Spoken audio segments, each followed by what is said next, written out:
Depuis le 25 septembre 2025, Madagascar est secoué par de vastes manifestations populaires, principalement portées par les jeunes du mouvement Gen Z Madagascar. Face à cette crise grandissante, l'Assemblée nationale a voté le 14 octobre 2025 une motion d'impeachment contre le président Andry Rajoelina, l'accusant notamment d'abandon de ses fonctions. Pour assurer la continuité de l'État, le colonel Michael Radrianirina, chef de l'unité d'élite CAPSAT, a alors annoncé à la radio nationale que l'armée prenait le pouvoir, s'appuyant sur cette destitution votée par le Parlement comme fondement légitime de son intervention. Pouvoir à partir d'aujourd'hui et on dissout à partir d'aujourd'hui le Sénat, le HCC, la HCC, la HCJ et la HCDDED.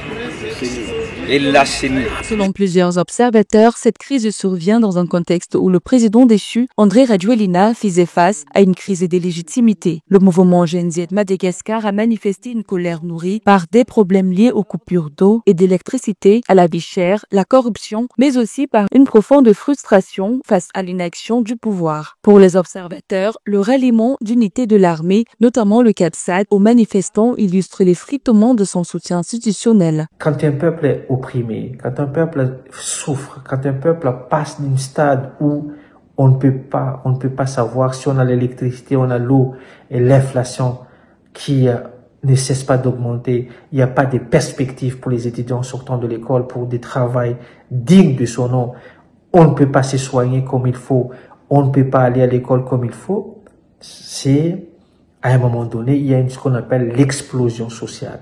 Et cette explosion sociale qui est arrivée à Madagascar aujourd'hui. Certains analystes malgaches estiment que sa décision de quitter le pouvoir, plutôt que de s'accrocher au pouvoir, pourra s'inscrire sous un angle diplomatique dans une volonté d'éviter un affrontement direct avec l'armée ou une escalade violente, ce qui peut être perçu comme un choix de retenue sinon de responsabilité politique.